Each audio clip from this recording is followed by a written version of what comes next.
नमस्कार दोस्तों, मैं आपका अपने चैनल करियर जीके में स्वागत करता हूं। इस वीडियो में आपके लिए कुछ क्वेश्चंस न्यायपालिका संबंधित लेकर आया हूं जो आपके आने वाले एग्जाम के लिए बहुत ज़्यादा उपयोगी साबित होंगे। अगर आप इस चैनल में पहली बार आए हैं तो आपसे अनुरोध है कि सब्सक्राइब ज़रूर कर लें। अगर आपको वीडियो अच्छी लगे तो आपसे ये भी अनुरोध है कि लाइक करके ज़रूर जाए। ये हमारे टेलीग्राम का लिंक है और ये हमारा टेलीग्राम का नाम है, तो प्लीज़ से ज्वाइन कर लें, जिससे आपको इस चैनल में जो वीडियो पड़ती है वो सबसे पहले इन्फॉर्म वहाँ पर कर दिया जाएगा। अगर बात कर लेते हैं हमारा सिस्टम कैसा है, तो सुप्रीम कोर्ट सबसे ऊपर आता है। इसकी जो न्यायाधीशों की ज्वाइनिंग कौन कराता है, तो मैं आपको बता दूं, प्रेसिडेंट। हाई कोर्ट की कौन करता है, तो इनकी भी प्रेसिडेंट करते हैं, ये आपको याद रखना है। अगर हमारे जिला परिषद, ये सारे जिला वाले हो गए।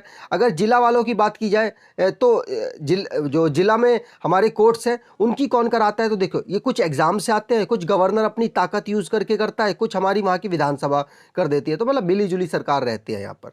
चलिए, पहला क्वेश्चन क्या है, भारत के मुख्य न्यायालय की स्थापना कब हुई? डायरेक्टली आंसर बताऊंगा, ज्यादा टाइम नहीं लगाऊंगा, सीधे 1950 आप लगाइए। 28 जनवरी 1950 को इसकी स्थापना की गई। पहले इसको फेडरल कोर्ट ऑफ इंडिया कहा जाता था और 28 जनवरी 1950 के बाद इसको सुप्रीम कोर्ट ऑफ इंडिया कहा जाने लग गया। है कहाँ पर? ये नई दिल्ली में है। अगर मैं आपको और इसके बारे में बताना चाहूँ तो इसके हमारे वहाँ पर जज कितने हैं, तो 34 जज हैं। 34 में से 33 तो हमारे नॉर्मल वाले हैं और एक जज है चीफ जस्टिस ऑफ इंडिया, जिसको हम कहते हैं। ठीक है, इस वक्त कौन है? बोबड़े साहब है। ठीक है, 47वें नंबर के बोबड़े साहब हैं। अगर बात कर लीजिए भारत के कुल हाई कोर्ट कितने हैं, डायरेक्टली आंसर बताऊंगा, 25। ज़्यादा इधर उधर की बातें नहीं करनी है। यहाँ पर थोड़ा एक्सप्लेन करने की कोशिश करूँ तो आंध्र प्रदेश वो स्टेट है जिसकी 25वीं नंबर का हाई कोर्ट बना है। कि उसको वो किस एक्ट से उसे इस्टेब्लिश किया गया है, तो आंध्र प्रदेश रीऑर्गेनाइजेशन एक्ट 2014 के अकॉर्डिंग। ठीक है, ये बैठते कहाँ पर है, तो बता दो अमरावती, जो आंध्र प्रदेश की कैपिटल है, उस पर बैठते हैं। कैपिटल के बारे में यहाँ पर थोड़ा मैंने बता रखा है आंध्र प्रदेश की। देखिए, आंध्र प्रदेश भारत का वो राज्य है जिसमें 3 कैपिटल्स हैं। 3 कैपिटल्स में पहली कैपिटल है विशाखापट्टनम, दूसरी अमरावती और तीसरी कुन्नूर। हैदराबाद क्यों लिख रखा है? देखिए, हैदराबाद प्रस्तावित कैपिटल थी 2024 के लिए तक, 2024 तक। तेलंगाना के साथ जब अलग हुआ था तो प्रस्तावित किया गया था कि हैदराबाद तेलंगाना की भी कैपिटल रहेगी और आंध्र प्रदेश की भी कैपिटल रहेगी। लेकिन उसके बाद जगन मोहन रेड्डी ने 3 ने इसकी कैपिटल बना दी। कौन सी? विशाखापट्टनम, अमरावती और कुन्नूर।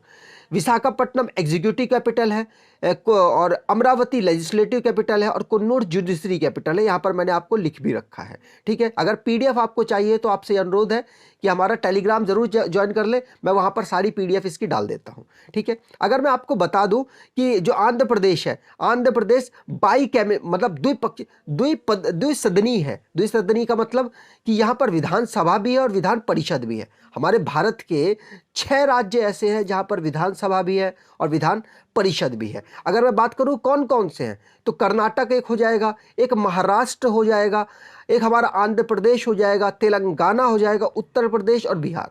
ये 6 के 6 राज्य हैं जिनके पास दोनों हैं, विधानसभा भी और विधान परिषद भी। विधानसभा की अगर इसकी बात कर ली जाए तो 175 इसकी सीटें हैं। कभी कभी पूछ लेता है ना एग्जामों में, इसलिए पता होना जरूरी है। और 58 इसके विधान परिषद में है। ठीक है, राज्यसभा से को ये 11 सीटें अपने से देता है और लोकसभा को ये 25 सीटें देता है। इसमें इतना ही आपके लिए इंपॉर्टेंट है। अगर बात कर ले सर्वोच्च न्यायालय के पहले मुख्य न्यायाधीश कौन थे, मैं आपको सारे ऑप्शंस एक्सप्लेन करता हूं। अगर बात कर ले शरद अरविंद बोबड़े की, तो ये भारत के 47वें नंबर के चीफ जस्टिस ऑफ इंडिया है। ठीक है, अगर मैं बात कर लूँ यशवंत विष्णु चंद्रचूड़ की, तो ये भारत के सबसे लंबे समय तक रहने वाले हमारे मुख्य न्यायाधीश है। ये आपको पता होना चाहिए। 2696 के आसपास है इनका दिन। इन्होंने इतने दिन भारत देश में मुख्य न्यायाधीश के पद के रूप में अपने आप को रखा था। अगर बात कर लूँ कमल नारायण सिंह, तो कमल नारायण सिंह भारत को सबसे कम दिन तक सर्व करने वाले मुख्य न्यायाधीश है। ये भी आपको याद रखना है, कभी कभी पूछ लेता है ना ऐसे बेसिक क्वेश्चंस, तो हमें पता होने चाहिए। करीब करीब 17 दिन तक।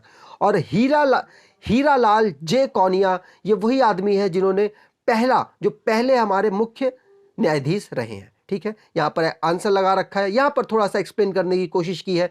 हीरालाल जे कौनिया ये पहले भारत के मुख्य न्यायाधीश थे। 26 जनवरी 1950 को ये हायर हुए थे और 28 जनवरी से इन्होंने अपना पदभार संभाला था, ठीक है। और अगर दूसरे की बात कर ली जाए तो 22वें नंबर के थे हमारे कमल नारायण सिंह, जो कि 17 दिन तक के लिए ही सबसे कम नंबर तक ये रहे थे हमारे, सबसे कम दिनों तक ये हमारे चीफ जस्टिस ऑफ इंडिया रहे थे। अगर बात करूं 16वें नंबर की, यशवंत विष्णु चंद्रचूड़ थे।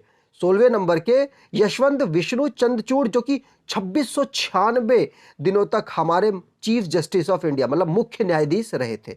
अगर बात कर ली जाए अभी के जो 47वें नंबर के हैं, शरद अरविंद बोबड़े, ये अभी चल रहे हैं तो इनका अभी चलेगा, ठीक है। अगर बात कर लेते हैं सर्वोच्च न्यायालय की पहली, ये माफ कीजिएगा मुख्य नहीं होना चाहिए, पहली न्यायाधीश कौन थी, क्योंकि आज तक कभी कोई मुख्य रहा ही नहीं, मुख्य तक औरत पहुंची नहीं। अगर बात कर लूं अन्ना जॉर्ज की, सारे ऑप्शंस एक्सप्लेन करता हूं। अन्ना जॉर्ज की अगर मैं बात करूं तो ये भारत की पहली IAS रही है। अच्छा, मैं आपको IPS पूछूं तो आप प्लीज कमेंट बॉक्स में कमेंट करेंगे, बिल्कुल कीजिए। अगर लीला सेठ की बात कर दी जाए तो लीला सेठ भारत के हाई कोर्ट की मतलब कि उच्च न्यायालय की क्या रही है, पहली महिला मुख्य न्यायाधीश रही है, ये आपको याद रखना है, ठीक है। अगर अन्ना चंडी की बात कर ली जाए तो ये भी पहली रही है, लेकिन ये कब रही है, ये ब्रिटेन के समय पर रही है। ब्रिटेन के समय पर पहली भारतीय महिला जो वहां पर जज कह रहा हूं न्यायाधीश रही है, मतलब जज ही, ठीक है। अगर बात कर लूं फातिमा बीबी की, तो फातिमा बीबी वही है जो कि सर्वोच्च, आप याद कीजिएगा ये मैंने क्या बताया था, यहां पर इनको क्या बताया मैंने, हाई कोर्ट मतलब कि हमारे उच्च न्यायालय, और सर्वोच्च न्यायालय की हमारी महिला पहली न्यायाधीश कौन रही है, फातिमा बीबी। आपको ये याद रखना है, ठीक है। आगे बढ़ जाते हैं। अगला क्वेश्चन यहाँ पर इनके बारे में थोड़ा सा मैंने एक्सप्लेन कर रखा है, इसको भी जान लेते हैं। देखिए, ये गवर्नर भी रही थी, कहाँ की, तमिलनाडु की, तमिलनाडु की 11वीं गवर्नर रही थी, ये भी आपको याद रखना है, ठीक है। और ये कब, इनका टाइम पीरियड कब था, कब तक ये जज रही है सुप्रीम कोर्ट में, तो आप यहाँ पे देख सकते हैं 1989 से लेकर 1992 तक रही है, ठीक है।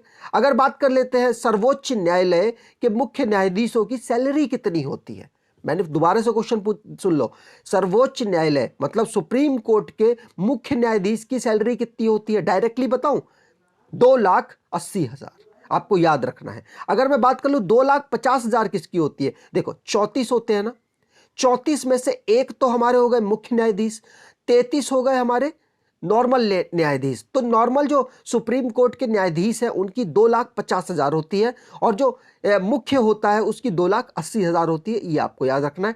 यहां पर मैंने थोड़ा सा टेबल में एक्सप्लेन करने की कोशिश की है। देखो, चीफ जस्टिस ऑफ इंडिया जो मुख्य न्यायाधीश होगा उसकी पहले, इसको छोड़ो, ये तो पहले का डेटा है, 2,80,000।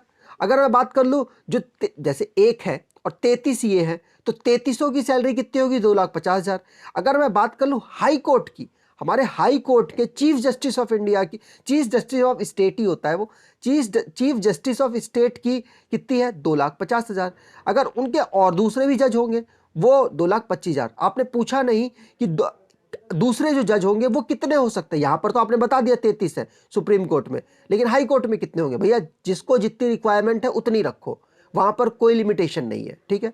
अगली वीडियो में आपके लिए हाई कोर्ट संबंधित लाने वाला हूं कि हाई कोर्ट हमारे कहां पर प्रेजेंट है और कौन कौन से एरिया को कवर कर रहे हैं, क्योंकि हमारे भारत देश में 25 हाई कोर्ट है, और हमारे भारत देश के 28 राज्य हैं, और हमारी 8 यूनियन टेरिटरी है। तो इन सबको कैसे 25 के 25 कवर कर रहे होंगे ना, तो कौन किसको कर रहा है वो मैं आपको नेक्स्ट वीडियो में बताने वाला हूं।